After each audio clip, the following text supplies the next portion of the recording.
Bismillahirrahmanirrahim. Salam hörmətli müsəlman bacı və qardaşlarımız. Bu videoda Şaban ayının 15-ci gecəsinin və gündüzünün fəziləti barədə və əməlləri barədə danışacağıq. Bu gecə çox mübarək bir gecədir. İmam Sadiq əleyhissalam buyurur ki, İmam Muhammed Baqir əleyhissalam Şaban ayının 15-ci gecəsinin fəziləti barədə ondan soruşdular. İmam Baqir əleyhissalam buyurdu: Bu gecə Qədr gecəsindən sonra ilin ən fəzilətli gecələrindən biridir. Bu gecə Allahu Teala öz bəndələrinə fəzlini əta edir, yəni mərhəmətini, lütfünü əta edir, kərəmi ilə onları bağışlayır. Bu gecə Allaha yaxınlaşmağa səy göstərin. Çünki bu elə bir gecədir ki, Allahu Teala istək diləyən bəndəni əliboş geri qaytarmayacağına dair öz müqəddəs zatına and içmişdir. Əlbəttə, bəndənin istəyi günah bir iş olmazsa, bu gecəni Allahu Teala Əhl-i Beyt üçün qoymuşdur. Necə ki, Qədr gecəsini bizim Peyğəmbərimiz üçün qoymuşdur. Elə isə bu gecə Allaha dua və həmd səna etməyə çalışın. Bu gecənin bərəkət və şərafətini artıran hadisələrdən biri bəşəriyyətin xilaskarı İmam Zaman əleyhissalamın mövludunun bu gecəyə təsadüf etməsidir. Hicri qəməri ilinin 255-ci ilində belə bir gecənin sübhündə Samirə şəhərində İmam Zaman əleyhissalam dünyaya göz açmışdır. Bir gün inşallah İmam Zaman barəsində də sizə ətraflı məlumat verəcəyik. İndi bu gecənin, yəni Şaban ayının 15-ci gecəsinin əməlləri barədə sizə məlumat verək. Tövsiyə olunan əməllərdən biri qusl etməkdir. Bir hədisdə İmam Sadiq əleyhissalam buyurur ki, bu gecə qusl etmək günahların yüngülləşməsinə səbəb olar. Bir də bu gecəni əhya edib namaz qılmaq, dua etmək və Allahdan bağışlanma diləmək tövsiyə olunur. Əmir el-Möminin Ali əleyhissalam Həzrəti Rəsulullahın salam olsun ona və onun əhl-i beytinə belə buyurduğunu nəql edir. Şaban ayının 15-ci gecəsi olduqda onu ibadətlə keçirin. Yəni sübhədək ibadətlə məşğul olun və həmin günü, yəni ayın 15-ci günü üçün oruç tutun. Çünki bu gecənin əvvəlindən axırınadək Allah tərəfindən nida gəlir. Günahları üçün bağışlanma diləyən varmı ki, mən onun günahlarını bağışlayım? Ruzi istəyən varmı ki, mən onun ruzisini artırım? Həmçinin hədislərin birində Peyğəmbərimiz salam olsun ona və onun əhl-i beytinə buyurur ki, hər kim bu gecəni əhya etsə, qəlblərin öldüyü gün onun qəlbi ölməz.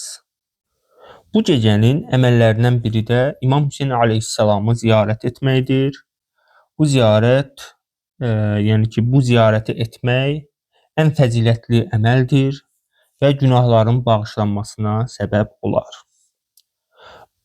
İmam Hüseyn əleyhissalamın ən azı belə ziyarət etmək olar ki, həmin gecə evin damına çıxırsan və ya açıq bir yerə gedirsən, göyün sağ və sol tərəfinə baxırsan, sonra başını qaldırıb yuxarı barmağınla qiblənin sağ tərəfinə işarə edib deyirsən: Esselamu aleyke ya Eba Abdillah. Esselamu aleyke yebne Resulillah. Esselamu aleyke ve rahmetullahi ve berekatuh. Kumeyl duası adlandırılan bir dua var. Onu oxumaq da tövsiyə olunub. Ondan əlavə bu gecədə 100 dəfə Subhanallah, 100 dəfə Elhamdülillah, 100 dəfə Allahu Ekber, 100 dəfə La ilahə illallah zikirlərini demək də tövsiyə olunub. İmam Baqir əleyhissalam buyurduğu bir hədisə istinadən hər kim bu zikirləri desə, Allah onun keçmiş günahlarını bağışlayar, onun dünya və axirət istəklərini həyata keçirər. Şabaniyyə duası var. Onu Şaban ayının gündəlik əməlləri mövzusunda sizə deyilmişdi. Yəni ki, o duanı da oxumaq tövsiyə olunub. Sonra Cəfər Təyyar namazını qılmaq tövsiyə olunub. Şaban ayının 15-ci gecəsi üçün çoxlu namazlar nəql olunub. Bir mənbədə İmam Baqir əleyhissalam və İmam Sadiq əleyhissalamın belə buyurduqlarını nəql edirlər. Şaban ayının 15-ci gecəsi olduqda 4 rükət namaz qıl. Yəni 2 rükət olaraq hər rükətdə bir dəfə həmd və 100 dəfə Təvhid surəsini oxumağı deyiblər. 4 rükət namazı qılıb qurtardıqdan sonra da xüsusi bir dua var. Onu ərəb dilində yox, mən onun Azərbaycan dilində oxunuşunu sizə deyərəm. Mənə elə gəlir ki, duanın mənasını anlayıb o duanı etmək daha yaxşıdır. Dua belədir, yəni namazı bitirdikdən sonra, o 4 rükət namazı bitirdikdən sonra belə dua etmək lazımdır. Ey Allahım, mən sənə möhtacam, sənin əzabından qorxuram və sənə sığınıram. Ey Allahım, məni Allah pərəstlərin zümrəsindən xaric etmə. Cismimin sağlamlığını dəyişdirmə. İmtahanımı çətin etmə və məni düşməni sevindirən kəslərdən etmə. Ey Allahım, sənin cəzandan sənin əfvinə, sənin əzabından sənin rəhmətinə, sənin qəzəbindən sənin razılığına və sənin özündən sənə pənah gətirirəm. Sənin sitayişin böyükdür. Sən özünü sitayiş etdiyin kimisən və vəsf edənlərin dediklərindən ucasan. Bu gecənin fəlsəfəsi günahdan qorunmaq və qayıtmaqdır. Əgər biz bu gecəni qeyd edib, amma gündəlik həyatda yalan, haqsızlıq, zülm qarşısında susuruqsa, deməli bu gecənin ruhunu anlamamışıq. İndi də Şaban ayının 15-ci gününün əməlləri barədə danışaq. Bəli, bu gün İmam Zaman əleyhissalamın səadətli mövludu günüdür.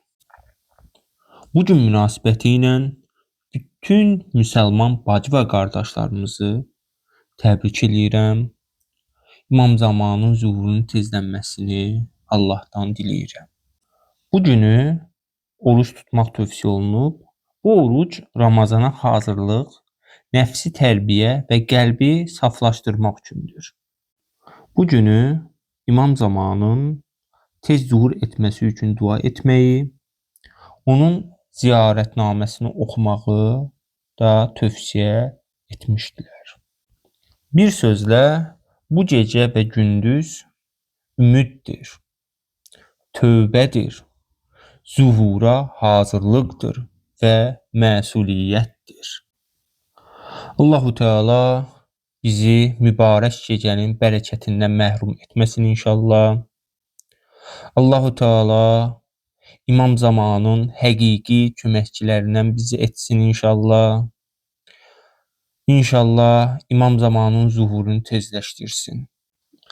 Əgər video faydalı oldusa, paylaşın ki, başqaları da məlumatlansın. Əssalamu aleykum və rəhmətullah.